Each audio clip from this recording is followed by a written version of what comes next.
Hello everybody, welcome back to SheffPlays Zombie Critique, and today is the Black Ops 3 overall video. So what we're going to do is we're going to go over each map, talk about them just a little bit, give the rating I gave them, and at the end we'll total them all up. And again, I did a total with and without nightmares, just, to be fair.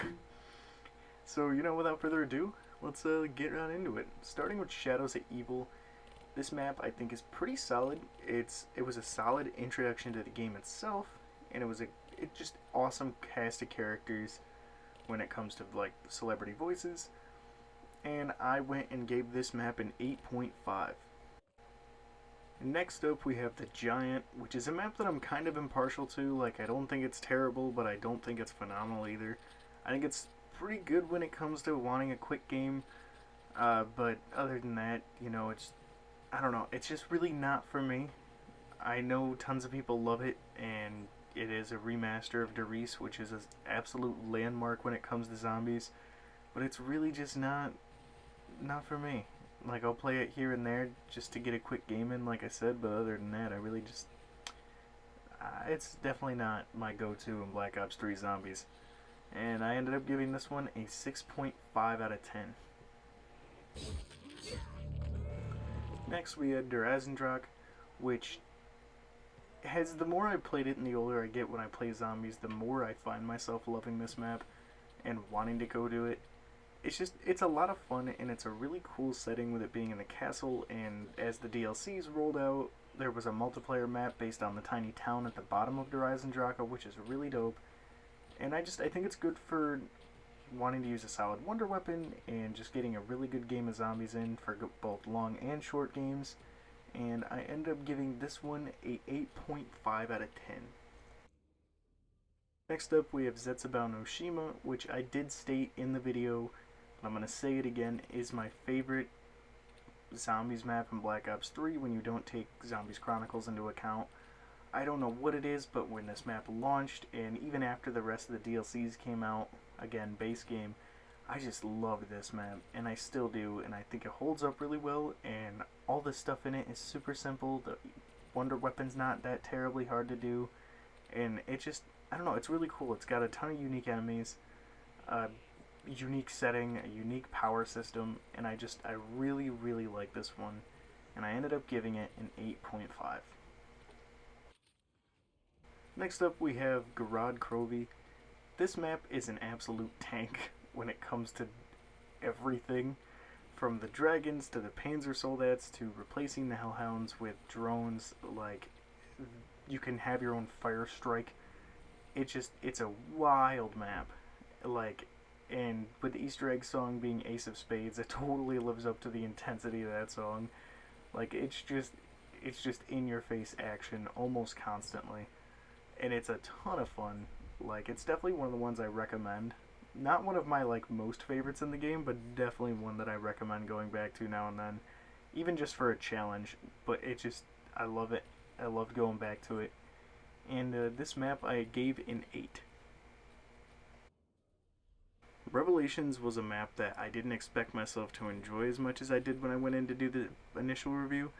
But I did end up loving it a lot, and there's a lot to love about it. All the locations, the lighting, the coloring, it's a phenomenal map. The Pack-a-Punch is super cool to get to. Like, the many different types of zombies, especially how they change what they're wearing and look like depending on the environment you're in. There's so much love and detail into this map, and I absolutely enjoyed it. And I ended up giving it an 8.5, and I can't recommend going back to this one enough if it's been a while. Next up we have the absolute classic, the start-all, be-all, Nocturne Totem. This map is something that everybody's familiar with. If you haven't played it, you've at least heard of it. It's just day one to now.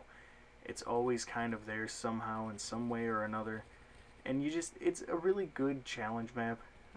What I label challenge maps are just the smaller ones that don't really have too much intricacy about them. But it's fun, it's enjoyable, and if you're just looking for a quick match, this is definitely a solid go-to. And I overall ended up giving this one a 7. Veru is and always will be one of my favorite maps in COD Zombies history. Doesn't matter the iteration, doesn't matter the game. I can always get down with a game of Veru. it definitely has a higher up standard for me than a lot of them. I enjoyed a ton. I think the atmosphere fits zombies really well, and think I don't know if I'd even want them to remake this, but if they did, I would love to see more of the map itself. Not that there's rumors or leaks about anything about that. That's just kind of personal thought I meant to put in a video and forgot to. But yeah, overall, I gave this one a 9. Next up, we've got Shinon Numa, another classic map. I do enjoy it to an extent. I think it's okay. I think the only time it can drag down is the position of the perks, where sometimes I like to just sit in this back area here, and you can't do that if certain perks don't show up in certain spots. But other than that, I think it's okay trap-wise, look-wise, lighting-wise. It really holds up, and that's why I ended up giving it a 7.5. Not too good and not too bad. Next up, we have Kino der Toten, which is a map I feel like everybody in Zombies, like the community, knows, like, and has played at least once. It, in a way, I feel is more connected to Zombies as a community than even Noctur and Toten, just because I feel like Zombies really took off with Black Ops 1, and so for them to bring it back here and make it look just as beautiful and make it really shine, I think it was really good. Like I've said, the only thing I really don't like about this map is the Nova Crawlers, and they're really not that big of a deal. It's just kind of a little annoyance that can kind of sneak up behind you and catch you off guard from time to time and really throw off a game. But yeah, with all that said, Kino got an 8.5. Next is Ascension. Now, if you've been around for a while, you know very well how I feel about this map.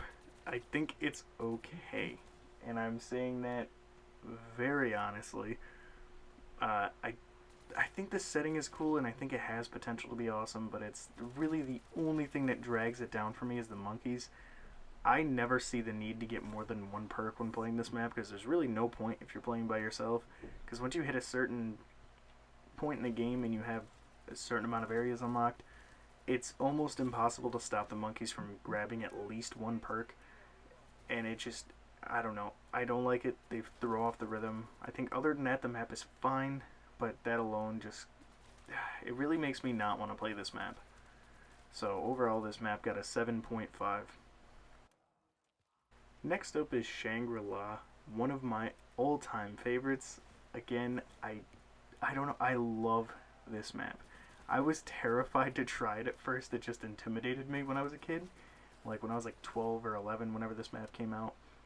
My buddy had it on launch, and it just, something about it, like, genuinely scared me. So I don't know why I just didn't try it, like, man up. But now that I have, and I've been playing it since Chronicles, I think, is when I started, and then I tried it on both Black Ops 1 and this. Love them both. Quickly took ranks as one of my favorites, and it's something I will always go back to, and again, recommend this like day in, day out. I love this map so much, and I gave it a 9.5. Next up, we've got Moon, which is a map that I think is pretty solid. You know, for what it is, it's a cool location, one that we haven't really seen before, one we haven't really seen since. We've seen a couple jungles, we've seen a couple World War II locations, if you catch my drift. We've seen a couple things in and out a couple times, but this one really stands out. We don't really have another one that takes place on a moon or a planet other than Earth. And you can kind of say the final one from Advanced Warfare, Infinite Warfare, whatever it was. But no, this one is different. And it's really fun. The zero gravity kind of takes a play depending on where you're at on the map. There are parts with it, parts without it. It just depends on where you are in the moment. And when you have the power turned on and whatnot. But I do think it's really fun. It's really solid. If you're looking to step away from like the standard Zombies game, this is definitely a go-to. So yeah, this one ended up getting an 8.5. Finally, for standard Zombies maps, we had Origins. And this is just, like I stated in my Black Ops 2 video, a map that has really been pulling me in lately and just never disappoints.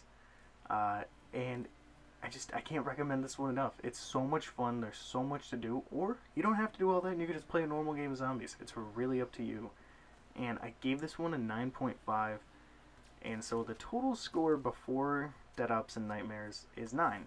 It was 8.67, but I rounded up and we got 9. And yeah, that's really all I gotta say. Next, I'm gonna give the scores for Dead Ops and Nightmares and add those on. But whether or not you feel like those should count is up to you, which is why I'm kind of separating them like this. But yeah, let's get into the possible addition of the scores. So now we have Dead Ops Arcade 2, which, as I stated in the video, I really don't think holds up to the first one. Like, I don't know why. Didn't really find myself caring what was going to happen next, where I was going, what mechanics were added or taken away. I didn't enjoy it as much. Like, I've gone back and played the first one again, and I haven't touched this one since making the video. It wasn't as good to me. I don't think it's like the worst thing that Call of Duty's ever done, but it doesn't feel as fluid, it doesn't feel as exciting, and I gave this one a 6. And last and definitely least, we have Nightmares mode. Now, this map is a heap of garbage, and it is the same mission from when I recorded before, because I didn't finish it last time and it didn't save, so I had to restart. But I gave this a 4.5. Don't even really feel like talking about it. It's off-brand campaign with zombies thrown in and a different story somehow. Most people forgot it existed. I did until almost finishing these. So if you add Dead Ops 2 and Nightmares onto the total, it goes from a 9 to an 8. And that's adding them all up and averaging them out. And whichever one you feel is the correct one to take is totally up to you. I personally think, although I want to go with the 9 from before these two, I do think it's fair to take everything into account and accept the 8. But again, it's totally up to you, which is why I provided both scores on how you think it should be seen. But yeah, this video was a behemoth to record because I got fresh footage for each map, which I didn't have to do, but I really like to put in the effort sometimes. And I did fresh voiceover, obviously, and had to go back through and find all the numbers, and it took a lot. And I'm pretty proud of how it turned out, and I hope you enjoyed it too, and maybe you have some different thoughts on some of the maps, and maybe you agree with me 100%. Whichever you want to do, let me know. Also let me know whether or not you think Nightmares or Dead Ops rankings really matter at the be-all end-all when you think of zombies with this game. I just think because they have the zombies in them, it's, you know, kind of necessary. Then again, with like Nightmares, people don't even remember it. So, does it count really? I guess that's up to interpretation. But, yeah, I hope you enjoyed. Hope you're having a good day. If you're watching early on, have a good rest of your day. I will see you in the next one. And until then, keep surviving. And then next one, we're going to start Black Ops 4 Zombies, which I'm going to be a little smarter about with how I tackle it in terms of ratings, so I don't have to go back and watch everything. And I said this in the Origins video, but I really enjoy Black Ops 4. I think it did a lot of things different and gets a lot of unnecessary hate. But, you know, we'll talk about that with each map, because they're not all absolute bangers. But I do have my thoughts on them. So, until the next one, see ya.